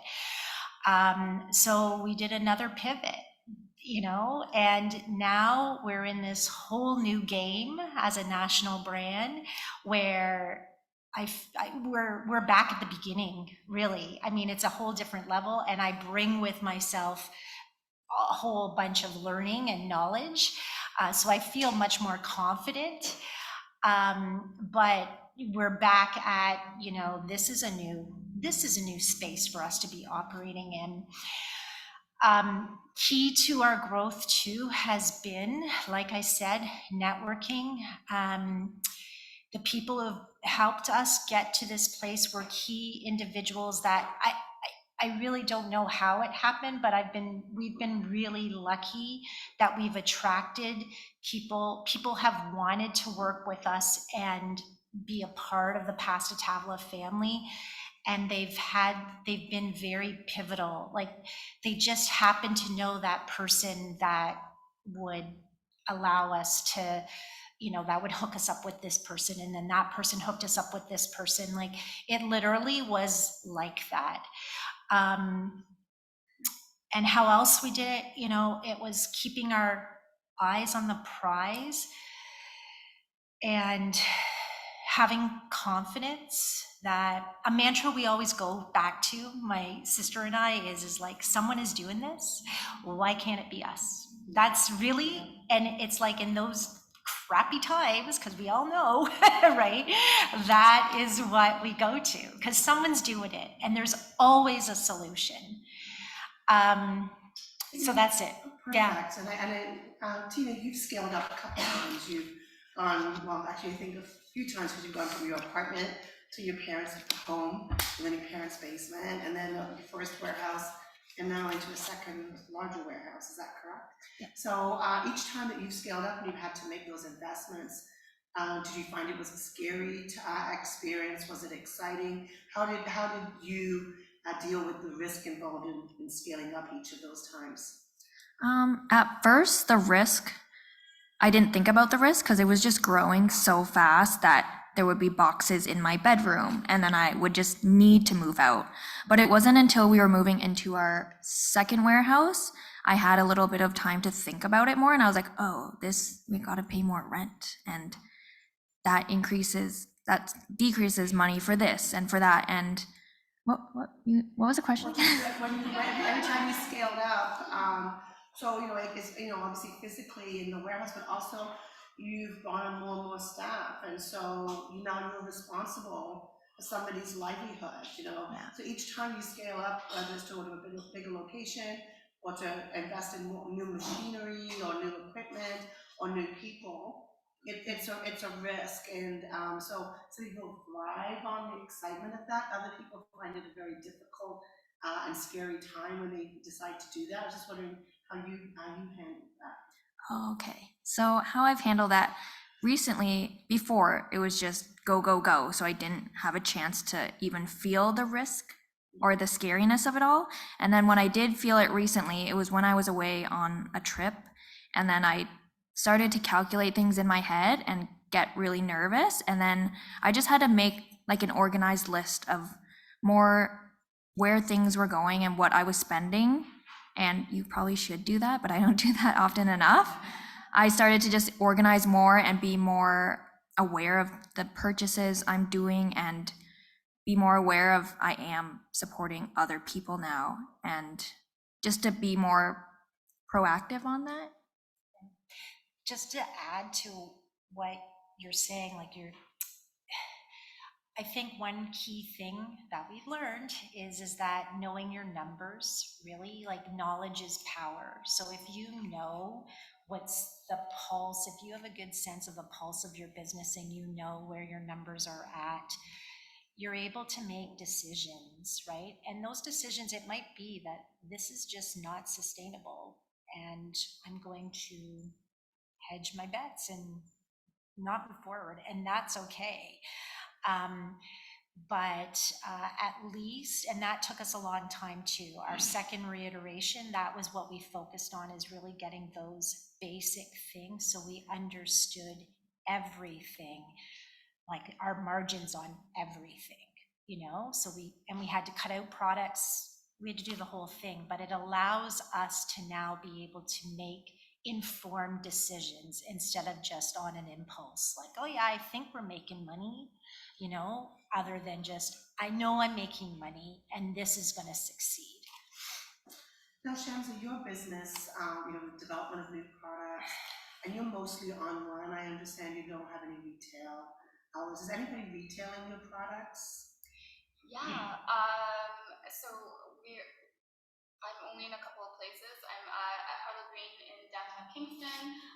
I'm at the Drake Devonshire in the county, and I'm at the Arts Park in Toronto. So that's some pretty key retail spots right there. So you could be dealing with scaling up at any time. Your company's been growing and growing. You've got these amazing products that you're investing in and developing. So sort of what are you doing to get ready for if you have to scale up quickly to meet the demand for your products? Okay, so a couple of things. One of the things that we're doing is we're rebranding and remarketing very soon. What we want to do is we're really looking to go into other emerging markets, particularly in Southeast Asia and in the Middle East, and we want to become an export business. And that's where I believe that our business is headed, and where there's better opportunities for a small skincare brand. Skincare is such a saturated market as it is in North America. So our value proposition, what we bring forth as a business, I believe will be better suited elsewhere at this point. And how we're doing it is what our rebrand is going to be our one product. We're selling our one product, we're selling our innovation, and we're going to sell it internationally, and we're gonna have one SKU, and we're gonna focus on creating the best product possible out there for what we're trying to do, and stick to our niche, and also enter in different emerging markets. So Al, you're one person, so how do you scale up you? I'm sure you've wished many times you could just clone yourself, and so how do you grow your business when it's really featured around one person? So this is definitely a struggle for me, for two reasons. One, how do you take a baby that you nurtured for 6 years on your own and go, here, take this, roll with it, I trust you with it, please don't burn it to the ground. For me, it's right now it's about finding extra hands, and that's hard to do. Bridal hair is not something that hairstylists like to do. It just happened to be something that I excelled at. I did consider hiring at one point, put it out there, did a few interviews with people, and it was there was potential there, but I think the struggle for me is that it's not a full-time gig. It's a 6-month window, which is, it can be very demanding in a small amount of time. So yeah, for growth for me, it's just about looking at price increases every year, looking at changes that other businesses that do the same thing that I do are making, and then also bringing on people who may not be a hairstylist, but barber, a makeup artist, and then the makeup artist that I do work with, I had brought her on last year, and so any of the weddings that she books with me, I get a percentage of her earnings from the wedding. It's just it's constantly a push to stay creative.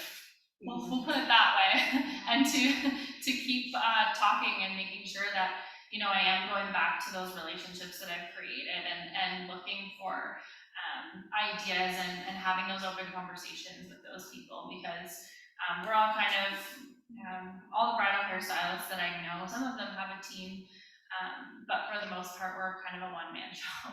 So it sounds like you're looking at value added, so if you're gonna go out and spend the day, or how can you add additional value onto that? Yeah. There's been quite a few questions around marketing, and I think we can all agree that you guys all do an amazing job of marketing your companies. This one is particularly to Tina, but please all jump in. What's the main strategy you've used to help grow your online sales? Strategy. Whenever people ask me about marketing, I ask them if they post videos about themselves, and then usually they say no because they're too camera shy. And then I tell them how I was camera shy and I was nervous before, and I would send videos to my cousin and be like, do I sound okay? And then I would think before it would have to be a perfectly manicured video, but people just want to see you, and if you just explain and just push out those first videos where you are nervous, like my first videos had terrible audio, but people like that, I guess. And then I learned from that. I learned from that mistake and got better. So with marketing strategy, it's to really put yourself out there. Anybody want to add to that, Chantal? You do online sales.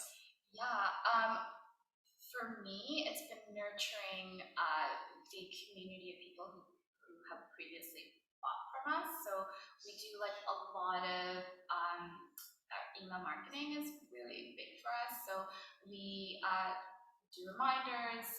You know, we have like a rotation every 3 months of setting up systems, and MailChimp is really great for that, and setting up journeys and making sure that, you know, there's an automated email that sends a reminder, it's time for you to purchase your Gold Daily oil, and they do, and I think that's been really helpful. It's like every time we send out an email, we get, you know, 6 to 7 sales in just one email, and it really, really helps. And we do it often, and it engages our customers. We let them know behind the scenes what's going on, and give them updates. So I highly encourage anybody to start an email list. It's really crucial.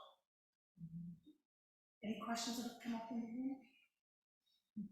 Okay, go ahead. I just want to go back to Tina. How have you grown your following to 110,000 in Instagram in 3 years?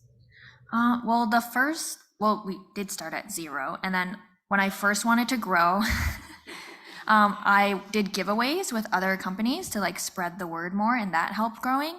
And then from our other social channels like TikTok and YouTube, people follow you on there, and then it leads back to Instagram. Like we'll have a really popular video, and then people will be like, I'll notice our Instagram is like growing, and I'm like, where are these people coming from? And then it's from your other social medias. So to grow your Instagram, it would be helpful to have your other social medias posting on there too.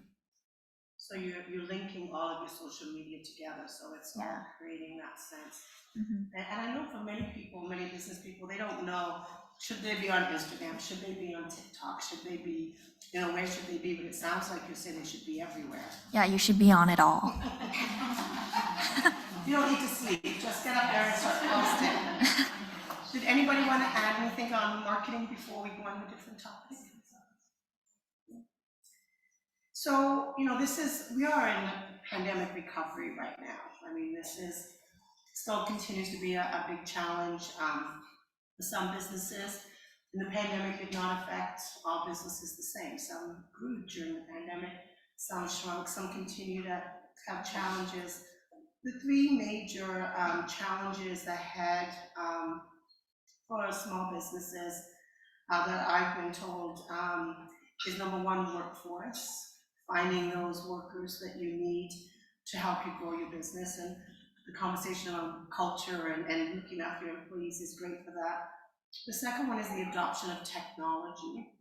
And Tina, you said you just recently this year got most of everything online.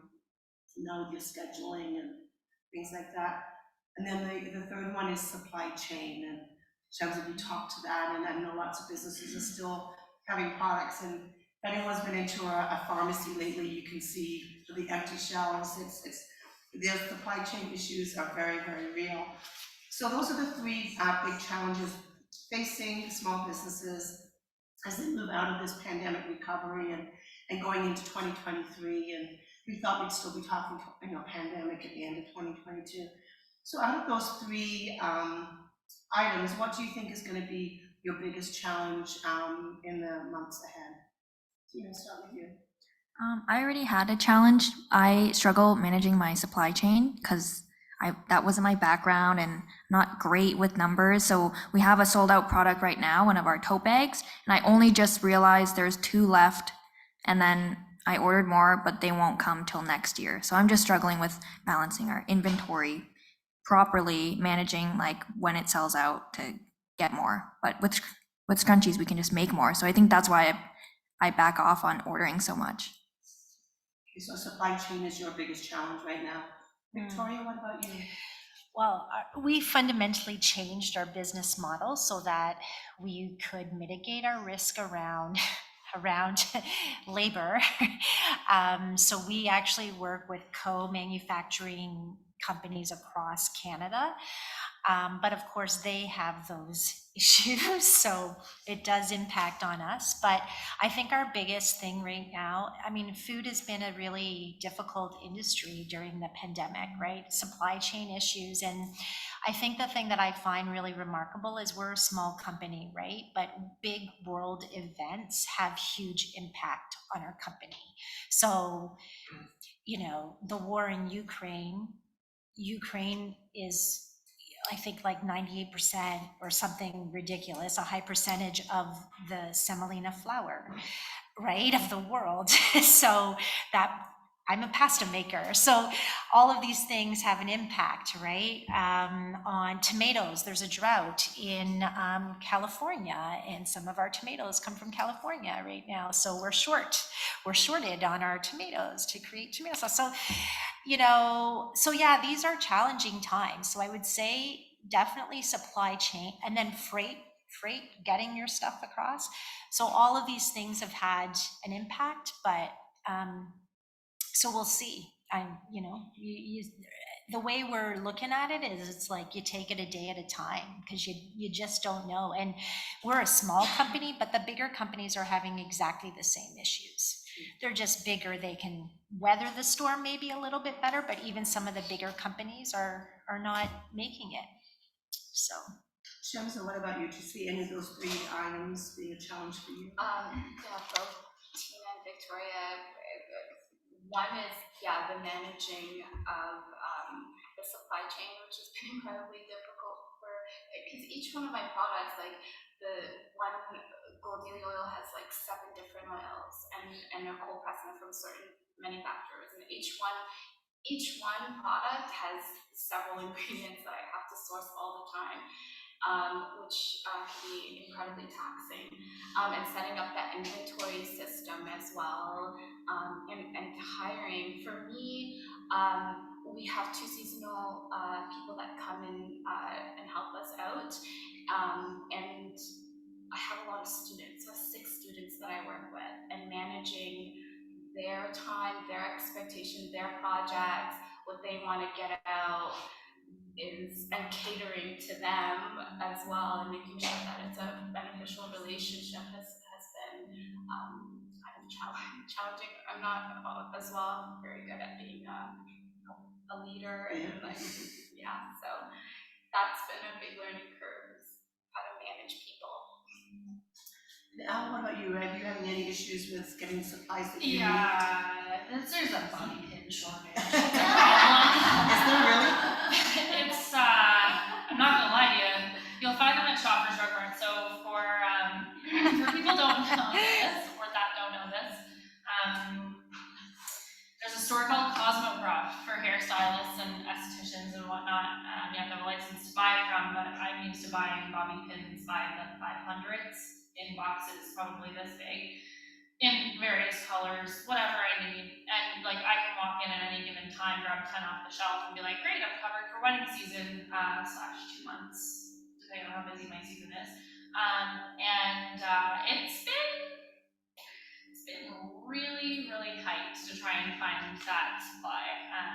Since the pandemic, honestly, it sounds like maybe not such a big deal, but for a person who runs a business around building bridal hair with bobby pins, it's a real problem. So it's gotten a little bit expensive because I'm having moments where I'm having to go to Shoppers Drug Mart and you're buying like, a card size this big with maybe 10 of them on it, and it's like $8, and you're like, great, that's awesome. That really doesn't help me at all. Let me just clear the rack, and that'll do one wedding. So yeah, that's definitely been a tough one. Bobby pins shortage. It's a thing. And then just to touch on, like, it was already hard to find people who would like to be passionate about bridal hair. For the most part, it is like somebody's most important day of their life. So that's a lot of extra pressure for some people, and it definitely comes with other challenges as well. Dealing with bridezillas and mothers of the brides, and try not to say that word too often. There it is.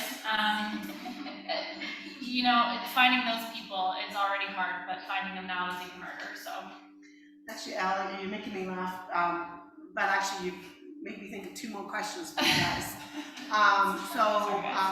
We'll start with the bridezilla one first.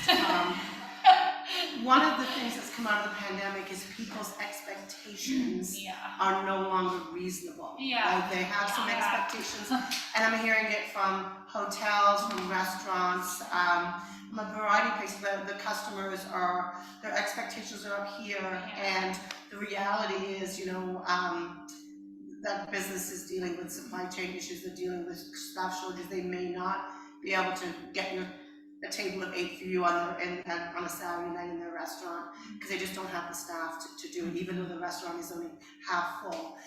So what do you guys do? Are you running into that? Are you running into or finding that you're needing to deal with managing people's expectations? You are big time. Sorry to take the lead on this one again, but during the pandemic, where there were those moments where, I could be working and people were getting married, people were so appreciative for you to be there. It was, pre-pandemic, people were all great. During the pandemic, people were just extra appreciative of you to show up, because, you're taking a risk at this point, and nobody knew what was going on, and it was like an extra, they were tipping more, even though, it was not expected whatsoever, because they were just that grateful that you were willing to show up.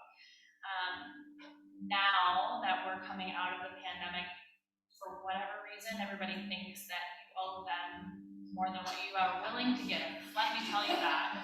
And more than what should be allowed. And people are very okay with trying to push boundaries, and people are very okay with telling you exactly, the expectation is unbelievable. They're very much more so like, oh, you see this picture on Pinterest, it's been edited like 6 times by, a photographer, and no hair is out of place. That is exactly what I want, and I would like you to copy and paste it on my head, even though I don't even have half as much hair as this woman does. People are just like out to lunch with their expectations, but I think it's just on top of wanting it to be perfect. Some people have waited so long, some people have postponed multiple times. They just want it because they want it, So I think I try my best to just know that that's probably not who they are on a regular basis. Stressful day. Anybody else dealing with unreasonable expectations from their customers, whether it's shipping on a product or anything like that? Shamsa, you're nodding.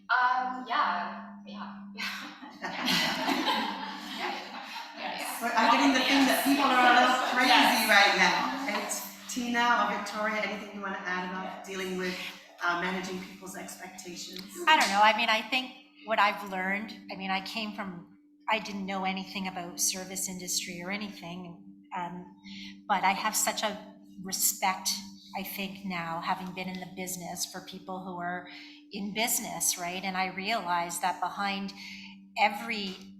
that sign that's posted that says, you know, please wait, or whatever it is, or only 2, there's probably 10 decisions that went into posting that sign. You know, there's a reason that things are the way it is. Whereas before, I think before being in business, I didn't have that understanding. And it was like, well, that's just ridiculous. Like, why, you know, that's just your impulse, right? But having been through business, I realized, like, no, there's a reason why this has been put up there. And I know what goes into that decision to have to post this sign, you know? So for myself, I feel I'm much more appreciative, I think, of what's going out there, and I just encourage everyone else to do the same. Be kind, be patient, I think. Right? Yeah. Tina, do you want to add anything to that? I have a question for Eliza. Okay. Are you allowed to use pre-owned bobby pins? No, Oh, I mean, if you like if you sanitize? had like a package that you had never used before, Yeah. that was just Oh, like sitting in your drawer, and you're using it on that person specifically, great. yeah, but not like a pre in my hair give to you. Oh, yeah, totally fine, Oh, yeah. so you But can. You can, but if it's being used on that same person. Oh, You can't, yeah. like, I can't open a GoFundMe and be like, donate all your bobby pins, I need them. Hunt through your drawers and send them my way. Unfortunately, no. It's a kind of a cleanliness issue. That makes sense. Yeah. I just have this one story of this other small business, and they were moving to a new warehouse in Calgary, and they posted on TikTok and on Instagram. They're like, hey, we're moving. Does anyone have any extra furniture? And their business is called Local Laundry, and they make Canadian-made clothing. And people responded to them, like even big businesses, and they're like, hey, we have this whole building of unused furniture. You guys are doing us a favor. And they got tons of free furniture to furnish their warehouse. And that goes into what you said about asking people for help. I feel like if you asked people online, like you shared that story, I have a pack that's unused I could give to you. So like you could be set for life. Yeah, could be. I just strap my address on that webpage and just let the free flow come in. I wouldn't even have to drive to the store anymore. Yeah. And then save you money on gas. Yeah. It's a win-win. My other question was around pricing, and I think anybody who's in business here now, I think a lot of business owners, especially women, are struggling to keep their prices down despite the fact of all the issues we talked about, and the pressure is there to raise prices to remain profitable. Has anybody struggled with pricing this year? Have you found that you've had to increase your prices, and have you had pushback from your customers on it? Well, we will see come February. Yeah, it's tough. I mean, but let's think about what the alternative is. It's either, you know, you survive or you don't, right? So it's such it really is a struggle. We're already, I mean, a lot of us up here, we're already premium products, right?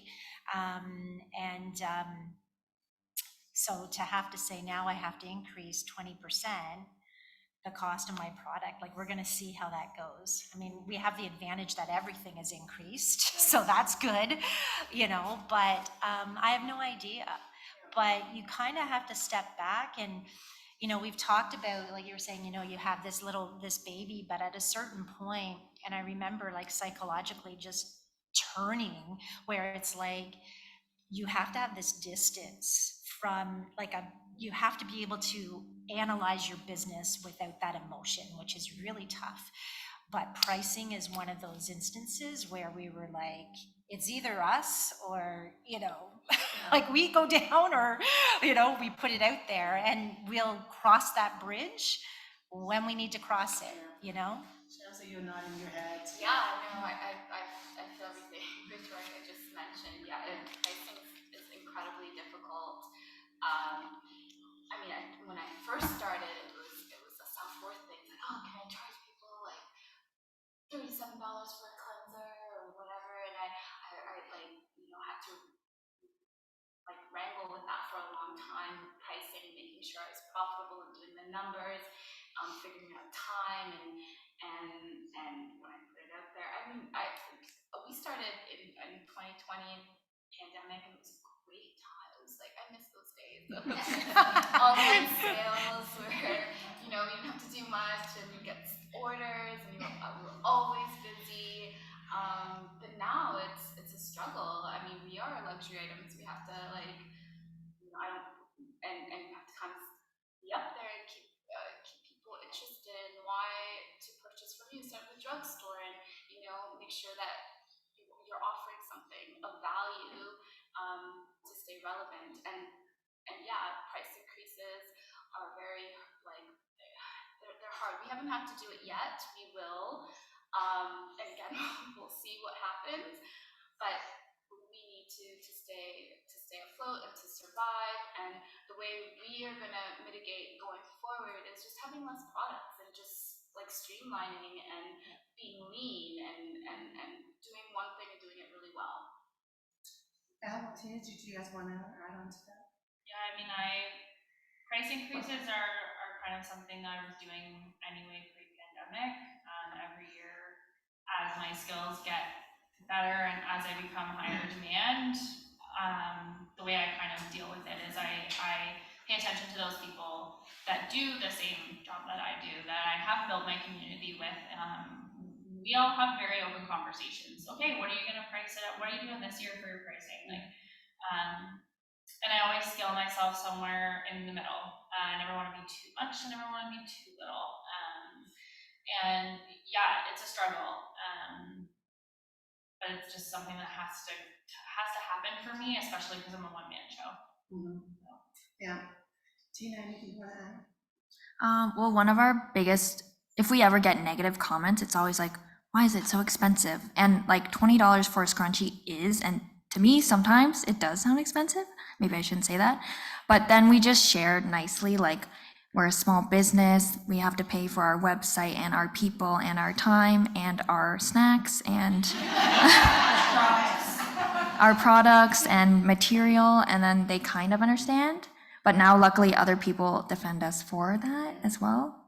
That's like that community of champions that you've created online, 110,000 of them.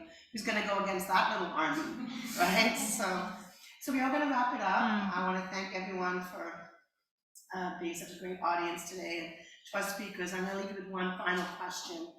And thinking around community, how are you going to use community in the year ahead to help you ensure that your dreams for your business come true? I'm going to start with you. No one wants to make eye contact with me. Oh, I can start. Tina, let's start with you. I'm actually using community to like be more in person. Since we were just so online before, now I find myself opening up to doing more events and like meeting more people, and it's actually been really fun. Victoria? I think for me, it really is about the networking part. Constantly putting myself out there and being open to opportunities, surrounding myself with the people that I need to grow too, and how I do that is really just being very open about what my requirements are. I think that's how we're moving forward. Shamsa, what about you? How are you going to use community?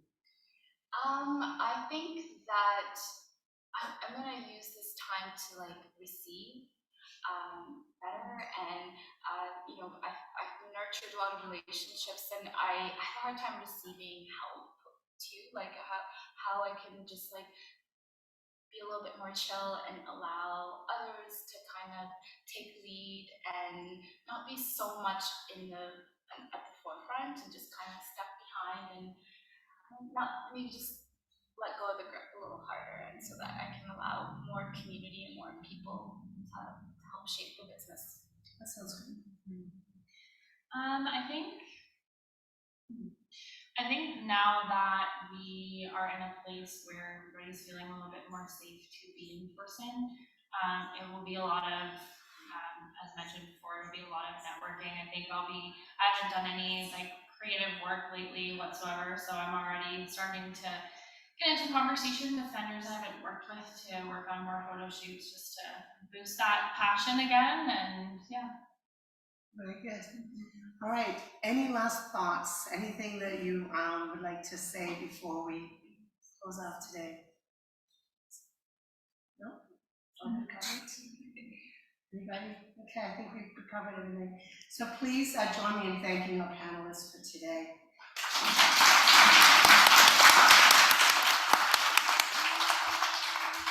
You all had such fascinating stories. And I know that you've inspired many of the women joining us today, both in the room and online. And I would like to thank you. We have gift certificates for you all to Tomaso's Italian Grill. So you guys have all formed a new friendship here today. So maybe you want to take each other out for a bite to eat and throw some wine on the table. But anyways, thank you for that. And I'll get those to you afterwards. For all the women in the room, we are going to do some draws for the flowers that are on the table. We have 6 flowers. Chantal, you're at the back of the room. Are you able to pull some names out of the draw box for me? Good thing I've seen you do this many times. Yeah.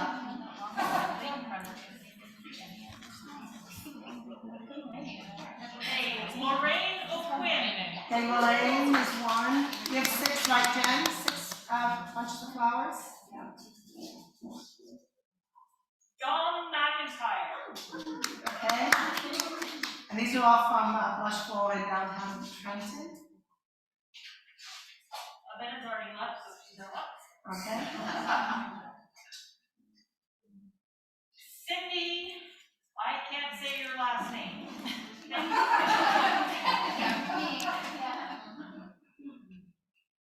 Shaylin Radford. Shaylin, okay. Oh, sorry. Shasta. Oh, there you go. Oh, nice, yay! And Nicole McKinnon. Yay, Nicole. Nicole? Nicole's still here? Nicole walked to the work. Just for the record. No, it's Kendra O'Quinn. So I'd now like to ask, thank our sponsors once again, Brad from the Center for Workforce Development and Chantal from the Business Professional Women Hastings and Prince Edward for sponsoring, allowing us to put on a free event. It's been amazing. I'm going to be watching this video over and over. We will be sharing it out. We'll make sure you guys get a link as well, so you can share it out to any of your followers. Throw it up on your social media. My YouTube numbers will go right up. Throws it up on those. So thank you so much. The Business Achievement Awards are tomorrow night. And Brad, yes? I have a few comments. Okay. You know me, I can't leave this. Right. First of all, hopefully you'll be able to pick this up. First of all, on your table, besides the chocolate and candy, there is a paper that's a survey. Very quick, 2 questions, please. Rate us 1 to 5 for this event. We use this to report back, not only the ministry, but the committee uses this as well. 1 means you didn't like this, 5 means you really loved it. And we're open to your comments too. What would you like to see next year? What did you really like about today? So I wanted to provide 3 comments, my 3 takeaways, if that's okay. You know, just this lowly guy sitting in the back here. I know that my hair can be done over there, that you're gonna, Chancellor, you're gonna make my face look wonderful. Happily. You're gonna make me fat. And Yeah, but Tina, you'll enjoy it. Tina, you're gonna keep my hair out of my eye. Supply chain, you talked about supply chain today. One of my recommendations to every entrepreneur in this room is to persevere. My wife and I own a company. We ran into a huge supply chain issue this year. It was a main product that we needed. And we never realized that we would run out of that. She persevered. She's the entrepreneur, not me. She persevered and spent the day in Toronto, spot to spot, supplier to supplier, and she came up with what she needed. Persevere. Reach out to your network that you're going to build, to the people that you know here. And the last thing was, today's about community building. I heard the word networking and in person. It's really important that you take that serious. You get to know each other. Don't just leave this room. Take a few minutes. Make sure you grab a card, a name, a phone number, because this is your community right here you're building. And I'll tell you how important that is. My wife last night, we took the opportunity to go to the Mega Mingle, and she won the first door prize. So she went up to receive it without knowing that Jill Raycroft from the Belleville Chamber was going to look at her and say, guess what? You get the opportunity to speak to everybody in this room and tell them a little bit about your business. She tried to drag me up there, and I said, no, this is about you. This is your business. And so she started, and she was talking briefly a little bit, but then she got stumbling and got stuck. And there's a fellow in the corner that said, put his hand up and said, don't worry about it. We already know who you are. In fact, your name came up twice this week at events we've been at already. She didn't realize that. That's how important networking is. I didn't know this person from a hill of beans. It's important because you never know who's in the room, who may know you, who may spread your name around and help you with your business. Those are my comments. Thank you for taking that time, and thank you for coming today.